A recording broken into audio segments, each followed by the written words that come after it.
Marc Marquez kembali menunjukkan level terbaik sebagai pembalap. Ia memenangkan balapan Minggu MotoGP Qatar sekaligus melakukan sapu bersih untuk ketiga kalinya musim ini. Dengan format balapan yang kini memanggungkan 2 balapan tiap seri lewat kehadiran sprint race, tentu berat bagi pembalap untuk bisa konsisten di 2 balapan tersebut. Namun Marc Marquez bisa 3 kali melakukannya. Marc Marquez melakukan sapu bersih, alias merebut poin maksimal 37 angka di MotoGP Thailand, MotoGP Argentina, dan MotoGP Qatar. Hanya di MotoGP Amerika Serikat, Marc Marquez tak mampu melakukan sapu bersih. Namun bila merujuk penampilan Marc Marquez di Amerika Serikat, sejatinya Baby Alien punya peluang bagus untuk melakukan sapu bersih. Saat itu Marc Marquez mengalami kecelakaan ketika memimpin balapan, sehingga peluang untuk jadi yang tercepat pun menguap dan ia gagal finish di seri tersebut. Dengan penampilan agresif dari Marc Marquez di awal musim MotoGP 2025, namanya pun makin melesat di klasemen MotoGP 2025. Marc Marquez saat ini memimpin klasemen dengan koleksi 123 poin, unggul 17 angka dari Alex Marquez yang ada di posisi kedua. Kondisi ini membuat Marc Marquez jadi favorit untuk juara dunia MotoGP 2025. Belum ada pembalap yang benar-benar bisa jadi lawan tangguh untuk dirinya. Alex Marquez, adik Marc Marquez, memang tampil gemilang tetapi belum punya pengalaman untuk bersaing di perburuan gelar juara dunia MotoGP 2025. Terbukti sejauh ini pencapaian terbaik Alex Marquez di MotoGP 2025 adalah runner-up. Sedangkan Pecco Bagnaia yang juga menggenggam 2 gelar juara dunia dan saat ini merupakan rekan setim Marc Marquez, belum mencapai level terbaik dengan motor Desmosedici seperti halnya Marc Marquez. Marc Marquez menjadi pemenang MotoGP Qatar dengan selisih 1,8 detik dari Maverick Vinales yang finish di posisi kedua. Walau punya selisih waktu yang signifikan, bukan berarti balapan MotoGP Qatar jadi balapan yang mudah bagi Marc Marquez. Marc Marquez sempat terlibat insiden senggolan dengan Alex Marquez. Bagian belakang sebelah kanan motor Marc Marquez ditabrak sehingga ia sempat kehilangan posisi pertama dan harus berjuang keras untuk kembali jadi yang terdepan. Dengan tambahan 25 poin di tangan, Marc Marquez kini punya koleksi 123 poin. Kabar baik bertambah bagi Marc Marquez, karena Alex Marquez menjalani hari yang kurang bagus. Alex Marquez sempat kembali terlibat insiden dengan Fabio Di Giannantonio. Dengan segala kesulitan, Alex Marquez bisa finish di posisi ke-7. Tambahan 9 angka dari MotoGP Qatar, membuat Alex Marquez punya koleksi 105 poin. Keberhasilan Marc Marquez menciptakan selisih 18 poin atas Alex Marquez membuat namanya kembali berkibar sebagai favorit juara di MotoGP 2025. Blunder yang ia lakukan di MotoGP Amerika sudah dibayar lunas. Pecco Bagnaia masih bertengger di posisi ketiga. Bagnaia finish di peringkat ketiga pada MotoGP Qatar. Ia sempat bertarung memperebutkan posisi pertama dengan Marc Marquez dan Maverick Vinales, namun pada akhirnya tertinggal dari 2 pembalap tersebut di paruh akhir balapan. Bagnaia saat ini berjarak 30 poin dari Marc Marquez. Bagnaia mesti berjuang keras di seri-seri berikutnya agar bisa mengejar Marc Marquez dan bersaing dalam perburuan gelar juara dunia MotoGP 2025.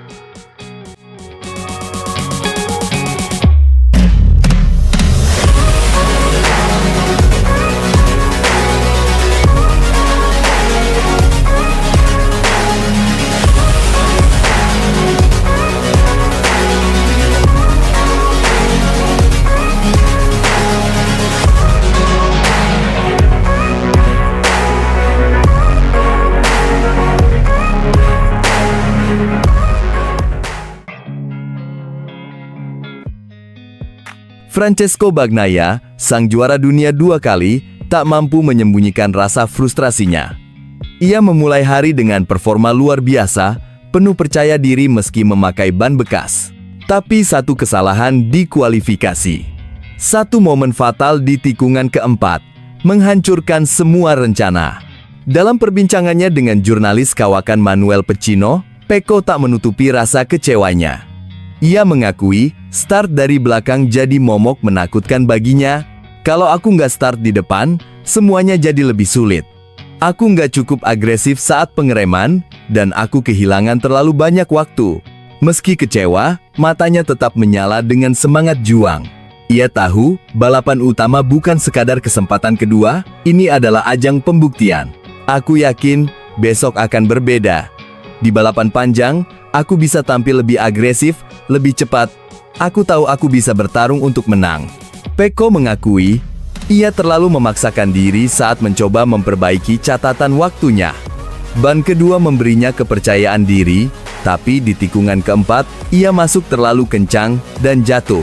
Mungkin aku harus lebih tenang, tapi kalau nggak mencoba di momen itu, lalu kapan lagi? Ya, itu kesalahanku, aku akui. Sudah 3 tahun terakhir ini, Pecco mengamati pola yang menyebalkan. Sprint race selalu jadi tantangan berat jika ia tak start dari depan. Aku nggak bisa mendekat, pengeremanku nggak cukup agresif. Padahal ritmenya ada, podiumnya bisa dicapai, bahkan dari posisi 11. Serunya penuh emosi. Tapi hari ini, aku gagal memaksimalkan apa yang kumiliki. Rasanya nyesek, masalah teknis juga menjadi duri dalam daging. Tangki bahan bakar Ducati yang ideal untuk rekan-rekannya ternyata jadi hambatan buat Pecco. Mungkin aku harus ganti tipe tangki. Tapi sayangnya, ini masalah yang hanya aku rasakan.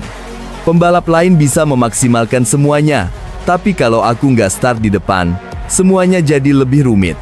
Meski segala hal berjalan tak sesuai harapan, Pecco tak kehilangan fokus. Ia sadar, 1 poin pun bisa jadi penentu di akhir musim. Lihat tahun lalu, aku kehilangan gelar karena selisih 10 poin. Setiap angka itu berarti. Dan hari ini, meski rasanya pahit, setidaknya kami masih dapat poin. Bisa saja hari ini pulang tanpa apa-apa. Ia juga menyebut nama besar Marc Marquez, lawan tangguh yang tak boleh dibiarkan lolos begitu saja. Sayang sekali, kehilangan poin seperti ini dari Marc. Kita semua tahu betapa buasnya dia di lintasan. Aku harus lebih waspada, lebih fokus.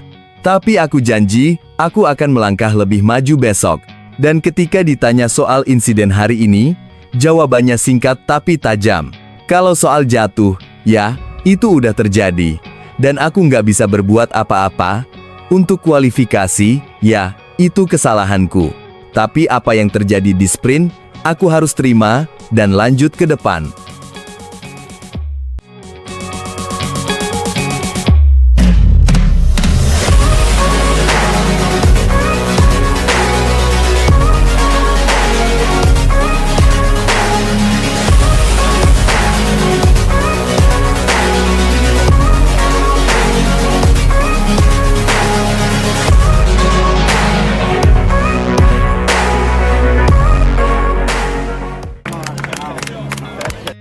Pembalap tim pabrikan Ducati, Marc Marquez, kembali menunjukkan taringnya. Sang juara dunia 8 kali itu sukses mengamankan kemenangan gemilang dalam sesi sprint MotoGP Qatar 2025 yang digelar di sirkuit Lusail, Minggu, 13 April dini hari waktu Indonesia Barat. Dalam balapan berdurasi 11 putaran, Marquez tampil begitu perkasa. Ia tak hanya meraih kemenangan, tapi juga menegaskan dominasinya di atas lintasan seolah ingin mengatakan bahwa dialah penguasa sejati di atas roda 2. Di belakangnya, sang adik, Alex Marquez, membuntuti dengan luar biasa dan finish di posisi kedua, disusul Franco Morbidelli yang tampil konsisten di posisi ketiga. Sementara itu, rekan setim Marc, Francesco Bagnaia, harus menelan pil pahit. Juara dunia bertahan itu hanya mampu menyelesaikan balapan di posisi ke-8, jauh dari harapan Ducati. Balapan dimulai dengan ledakan kecepatan dari Marc Marquez yang langsung melesat sejak bendera start dikibarkan. Namun, ia tak melaju sendirian. Alex Marquez dari Gresini Racing mengekor ketat, memanaskan tensi di lap-lap awal. Di belakang mereka, Fabio Quartararo, andalan Monster Energy Yamaha, sempat menunjukkan ketangguhannya dengan mempertahankan posisi ketiga. Namun, persaingan makin sengit. Johan Zarco dari LCR Honda melancarkan manuver agresif, menyalip rekan setim Alex, Fermin Aldeguer, untuk merebut posisi ke-6. Memasuki putaran kedua, tensi memuncak. Alex Marquez sempat menyalip sang kakak di main straight sirkuit Lusail. Sayang, momen itu hanya sekejap. Mark kembali mengambil alih, membuktikan kelasnya sebagai legenda hidup. Sementara itu, Bagnaia berusaha keras bangkit. Start dari posisi ke-11, ia naik 2 tingkat, tapi perjuangannya tak mudah. Ia berkutat dengan perlawanan dari Fabio Di Gianantonio dari Pertamina Enduro VR46 Racing Team. Di saat bersamaan, Quartararo harus merelakan posisinya direbut oleh Morbidelli yang menyelinap ke urutan ketiga dengan gaya menyerang. Petaka kembali menghantui Bagnaia. Setelah berjuang naik, ia kembali turun ke posisi 12, disalip oleh sang juara dunia dari Aprilia, Jorge Martin. Tekanan terus berdatangan. Lap demi lap, Marc Marquez mulai membuka jarak. Memasuki lap keempat, selisih waktu dengan Alex mencapai 0,213 detik. Persaingan sengit juga terjadi antara Aldeguer dan Pedro Acosta dari Red Bull KTM, pertarungan seru untuk posisi ke-7. Satu putaran berlalu, Marquez memperlebar gap menjadi 0,438 detik. Dominasi mutlak. Sementara itu, Bagnaia masih berkutat di luar 10 besar, tak kunjung menemukan celah untuk naik. Aksi saling salib juga terjadi antara Aldeguer dan Maverick Vinales dari Red Bull KTM Tech 3. Sementara itu, di lap ke-8, Bagnaia akhirnya masuk 10 besar usai menyalip Zarco di lintasan lurus Lusail, momen penting untuk menghidupkan asa. Marquez terus melaju, mencatatkan gap hingga 1,266 detik. Rival-rivalnya pun mulai kehabisan akal untuk mengejar. Di 3 putaran terakhir, Jorge Martin terlihat mulai kesulitan karena kondisi fisiknya pasca cedera. Ia melorot drastis hingga ke posisi 16. Satu lap kemudian, Bagnaia naik ke urutan ke-9 usai menyalip Acosta, lalu berhasil menyusul Vinales di tikungan 13, menempatkan dirinya di posisi ke-8. Memasuki lap terakhir, Marquez makin tak terbendung. Ia unggul 1,614 detik atas sang adik dan makin menjauh dari pandangan rival-rivalnya. Morbidelli tetap solid di posisi ketiga, meski terus dibayangi oleh Quartararo dan Aldeguer. Hingga bendera finish berkibar, 3 posisi terdepan tak tergoyahkan Marc Marquez, Alex Marquez, dan Franco Morbidelli berdiri gagah di podium setelah menuntaskan balapan sprint di Lusail.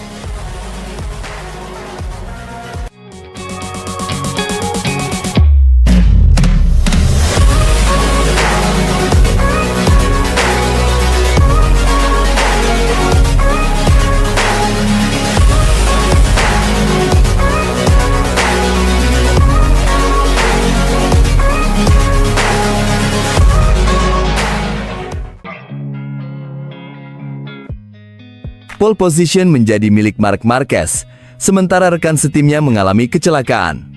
Ogura dan Rins berhasil lolos ke Q2, sementara Jorge Martin harus puas di posisi ke-14. Para pembalap MotoGP segera turun ke lintasan untuk menjalani sesi ke-1. Dari 12 pembalap yang berlaga, Jorge Martin turut ambil bagian dalam Grand Prix pertamanya usai cedera di pramusim. Ogura menjadi pembalap pertama yang mencatat waktu patokan dengan 1 menit 51,502 detik.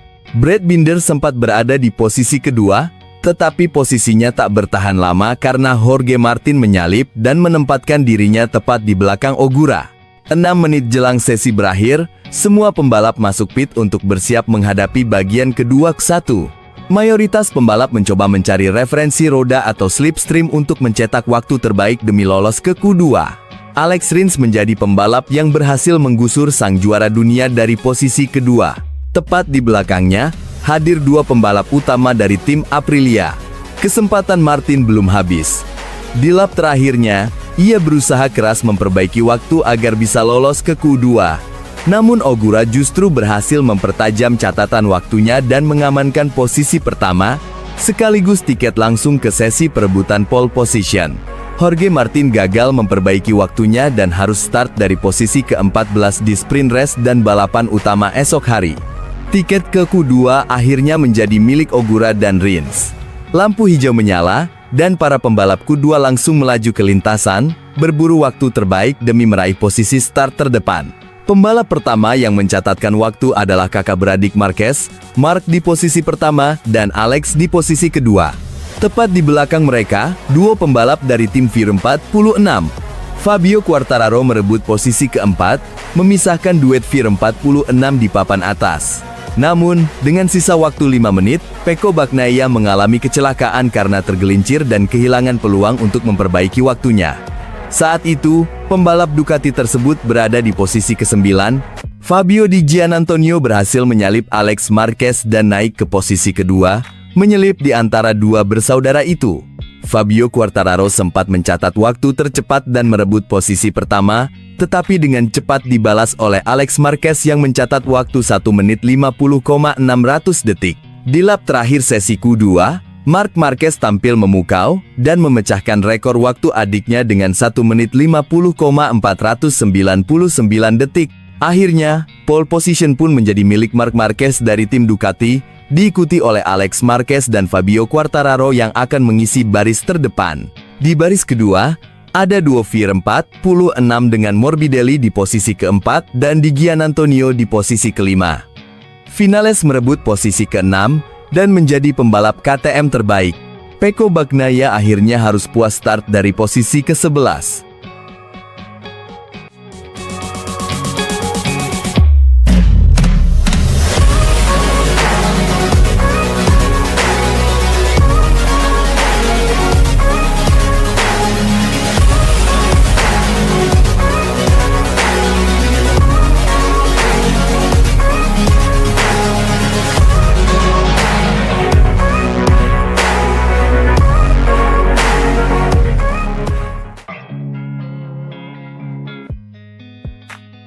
Pembalap Ducati Lenovo, Marc Marquez, tetap tampil penuh percaya diri menyongsong seri keempat MotoGP Qatar 2025, meski sirkuit tersebut kerap menjadi ladang ujian berat baginya. Bayang-bayang kegagalan pahit di Grand Prix Amerika masih membekas kuat di benaknya saat kejuaraan kini bergerak ke sirkuit Lusail, Qatar, yang akan digelar pada 11 hingga 13 April 2025 akhir pekan ini. Maklum saja, di sirkuit yang seharusnya menjadi kerajaan pribadinya, sang juara dunia 8 kali justru mengalami nasib sial yang menyayat hati. Sejak lampu start padam, Marquez melesat dan memimpin balapan dengan meyakinkan, seolah-olah tak ada satupun rival yang mampu menyentuhnya. Dominasi mutlak, namun petaka datang secara tiba-tiba di lap ke-9. Marquez melakukan kesalahan yang fatal dan terjatuh. Ia sempat berusaha keras mempertahankan kendali motornya berjuang mati-matian di atas lintasan. Tapi nasib berkata lain, sang alien tergelincir di tikungan 4, membuat pijakan kaki motor Ducati Desmosedici GP25 copot. Ia sempat mencoba kembali ke lintasan, tapi upaya itu tak bertahan lama. Marquez akhirnya harus menerima kenyataan pahit, dan kembali ke pit lebih cepat dari seharusnya. Balapan pun berakhir prematur. Menuntaskan akhir pekan yang nyaris sempurna dengan kecelakaan selalu menjadi pengalaman paling pahit, ucap Marquez seperti dikutip Bola Sport dari Crash. Net, sayang sekali itu terjadi. Ia menambahkan, semuanya terjadi begitu cepat. Sekarang kami harus kembali bekerja dan fokus penuh ke seri berikutnya. Kini, tren kemenangan yang sempat ia rajut sejak awal musim terputus. Tapi Marquez tak datang ke Qatar dengan kepala tertunduk, ia justru membawa ambisi membara. Ini bukan sekadar soal mengobati luka dari seri sebelumnya. Ini soal penebusan, harga diri, dan perebutan kembali posisi puncak klasemen yang sempat ia genggam. Akibat tragedi di GP Amerikas, Marquez kini hanya unggul tipis dari adiknya sendiri, Alex Marquez, yang tampil konsisten sebagai runner-up. Sementara itu, pesaing terberat sekaligus rekan setimnya, Francesco Bagnaia, memangkas selisih poin berkat kemenangan gemilang di Amerika. Namun jalan Marquez menuju kebangkitan tidak akan mudah. Pengamat MotoGP, Antonio Lopez, mengingatkan bahwa sirkuit Lusail bukan medan yang ramah bagi Marc. Bukan hanya karena layoutnya yang menantang, tapi juga karena faktor balapan malam hari yang tak pernah benar-benar akrab dengannya. Sejauh ini, Marquez baru 1 kali menang di MotoGP Qatar, dan itu terjadi pada edisi 2014, lebih dari 1 dekade lalu. Ada 1 kemenangan lain, tapi itu dari kelas Moto2, pada tahun 2011 masa lalu yang terasa jauh. Meski demikian, Marquez tak gentar sedikit pun. Ia percaya, kali ini kondisinya berbeda. Kini ia menunggangi motor Ducati, yang terkenal sangat bersahabat dengan sirkuit Lusail. Tak tanggung-tanggung, Ducati telah mendominasi dengan 5 kemenangan dari 6 edisi terakhir GP Qatar. Tak bisa dilupakan juga duel klasik yang begitu ikonik, ketika Andrea Dovizioso menyalip Marquez di garis finish pada 2018 dan 2019 dalam pertarungan yang mendebarkan. Kami punya potensi besar, kata Marquez penuh keyakinan. Ducati selalu tampil kompetitif di trek ini, dan kami siap menunjukkan performa terbaik.